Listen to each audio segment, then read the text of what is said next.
နိုင်ငံတကာငွေကြေးခဝါချမှုစောင့်ကြည့်ရေးအဖွဲ့ FATF ကမြန်မာနိုင်ငံကိုအမည်မဲစာရင်းသတ်မှတ်လိုက်ပြီးပြင်းပြင်းထန်ထန်အရေးယူလိုက်ပါပြီ။ဘာကြောင့်ပါလဲ။ FATF ရဲ့အဖွဲ့ဥက္ကဋ္ဌစင်ကာပူနိုင်ငံကိုယ်စားလှယ်တ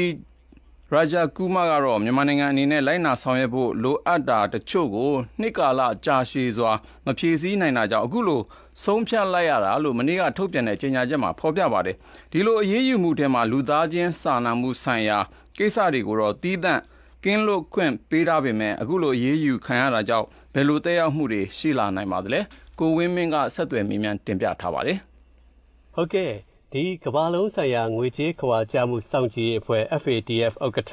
Mr. Kuma က Myanmar which has been on the grey list for the past 2 ပြီးခဲ့တဲ့နှစ်ခွဲကအညိုရောင်စောင့်ကြည့်အဆင့် grey list မှာရှိခဲ့တဲ့မြန်မာနိုင်ငံကိုအခုတော့အမည်မဲနာမည်ပြစရင် black list မှာပြောင်းထည့်လိုက်ပါပြီ။ဒါဟာငွေမဲခဝါချမှုတိုက်ဖြတ်ဖို့နဲ့အကြမ်းဖက်သမားဝင်ငွေရလန်းတိုက်ဖြတ်ရေးကိုမဟာဗျူဟာကြကြလှုပ်ဆောင်ဖို့အကြီးအကျယ်ပြက်ကွက်ခဲ့တာကြောင့်ပါ။ဒီလိုလှုပ်ဆောင်မှုအချက်တွေကို2018စက်တင်ဘာလကအစီရင်ခံစာမှာစသတ်မှတ်ပေးခဲ့ပါတယ်။အခု4နှစ်ကျော်လာပြီဖြစ်ပေမဲ့ဒီပြဿနာအများအပြားကစက်ကြံနေသေးပါ။ဒါကြောင့်ကမ္ဘာနိုင်ငံတွေအနေနဲ့မြန်မာနဲ့စီးပွားရေးလှုပ်ဆောင်တာငွေအလွှဲအပြောင်းလုပ်တာတွေမှာဥပဒေကြောင်းအရသတ်မှတ်ချက်တွေကိုလိုက်နာဖို့တောင်းဆိုလိုက်ပါတယ်။ဒါပေမဲ့လည်းဒီလိုလှုပ်ဆောင်တာဟာအားလုံးကိုတင်းကျုံလုပ်တာမျိုးမဟုတ်ပဲလူသားချင်းစာနာမှုဆိုင်ရာကိစ္စတွေမထိခိုက်ရအောင်လူသားချင်းစာနာမှုရန်ပုံငွေဒါမှမဟုတ်တရားဝင်ရိုးသားသားလုပ်ရက်တွေအတွက်လွှဲပေးရမယ့်ငွေထောက်ပံ့ငွေမျိုးကိုတော့ကင်းလွတ်ခွင့်ပေးထားပါတယ်။အဲ့ဒီတော့ဘာကြောင့်အခုမှ FATF အဖွဲ့ကပြင်းပြင်းထန်ထန်ရေးယူတာဖြစ်နိုင်ပါလဲလို့မေးရမှာအမည်မဖော်လိုတဲ့ပြည်တွင်းစီးပွားရေးလုပ်ငန်းရှင်တူကအဓိကတော့နိုင်ငံရေးပိုင်းဆိုင်ရာအပြောင်းလဲပိုင်းဆိုင်ရာလည်းပါလာမယ်ထင်တယ်။နောက်ပြီးတော့အရင်တုန်းကအရေးမြူခဲ့ဘူးဆိုတဲ့ဟာလေတချို့ချက်တွေသူတို့လိုက်နာဖို့အတွက်ကိုဖြည်းဖြည်းတော့ဖြေလျှော့လာပြီး negotiate လုပ်လာခဲ့တဲ့အပိုင်းပေါ့လေ။အခုဟာကတော့နိုင်ငံရေးအပြောင်းလဲမှာတင်းတင်းမာမာကင်တွယ်လာတဲ့အပိုင်းတွေလည်းပါမယ်ထင်တယ်။အဲ့ဒါအပြင်ကိုနောက်ပိုင်းမှာလည်းဒီဘက်လက်ရှိစီမံခန့်ခွဲမှုအပိုင်းမှာလည်းစီးနဲ့ပေါင်နဲ့လွတ်သွားပြီဆိုတဲ့သဘောကြီးဖြစ်လာတယ်လေသူတို့အဓိကကင်ရင်တဲ့ money laundering ပေါ့အရင်တုန်းကဆိုရင်ဘာဖြစ်ဖြစ်စီးလေးပေါင်လေးတစ်ခုနောက်ပြီးတော့အဲ့ကက်စီနိုပိုင်းဆိုင်ရာနောက်ပြီးဒူးစီယာပိုင်းဆိုင်ရာကင်ရင်တာအဲ့အပိုင်းတွေ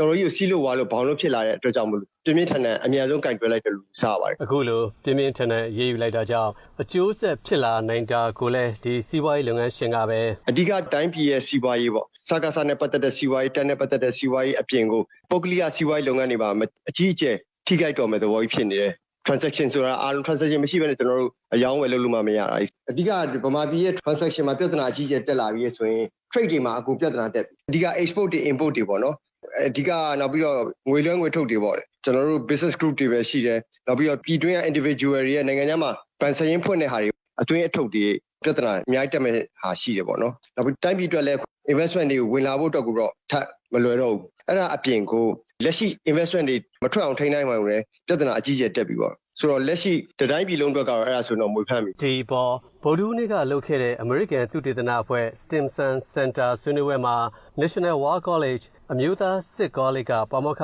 ဇက်အဘူဇာကိုမေးရမှာတော့ဓာတ်ရဲ့ပြင်းထန်မှုက NUG အမျိုးသားညီညွတ်ရေးအစိုးရကိုပါထိခိုက်နိုင်တယ်လို့ဆိုပါတယ် The FATF could very easily come down and blacklist မြန်မာနိုင်ငံကိုအမည်မဲစင်းရင်ထည့်လိုက်ရင်ထည့်ရလွယ်ပေမဲ့အဲ့ဒီစင်းရင်ကနေပြန်ထွက်ဖို့ကြတော့အင်မတန်ကိုခက်ရင်ပါတယ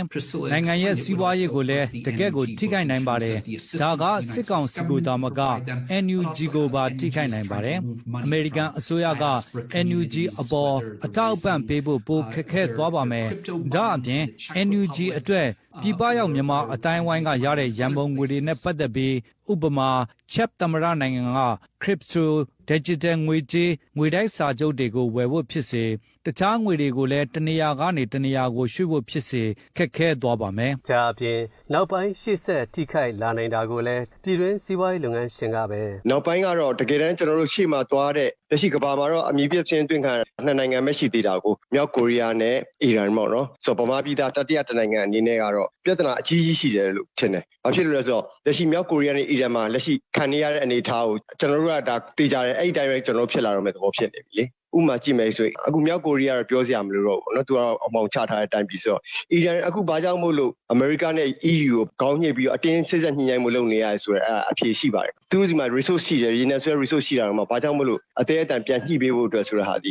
အဲ့လိုလိပ်စာဖဲထုတ်ပေးဖို့အတွက်ကိုသူတို့အဖြေရှာနေရဆိုတဲ့ဟာဒီဘယ်လောက်ထိသူတို့ဒုက္ခရောက်နေလဲဆိုတာအဲ့ဒါကိုကြည်ရဖြစ်သိနိုင်ပါတယ်ခင်ဗျဆိုတော့ကျွန်တော်တို့မြန်မာနိုင်ငံလို resource မရှိတဲ့အတိုင်းပြီးဆိုရင်တော့တော်တော်ကြီးကိုမကြခင်မှာဒီတိုင်းဆက်သွားမယ်ဆိုရင်တော့စီးပွားရေးမှုမောင်ကြတဲ့သဘောကြီးဖြစ်လာတော့မယ်ခင်ဗျတကယ်တော့အခုအရေးယူမှုကိုဆုံးဖြတ်မဲ့ဒီဘက် FATF အစည်းအဝေးမှာမြန်မာနိုင်ငံကကိုယ်စားလှယ်ဖြစ်ဗဟိုဘဏ်နဲ့ပြည်ထောင်ဝန်ကြီးဌာနကအရာရှိကြီးတွေတက်ရောက်ပြီးအခုလိုအရေးယူမခံရဖို့စ조사ဆွေးနွေးခဲ့ပေမဲ့မရခဲ့ပါဘူးခင်ဗျာ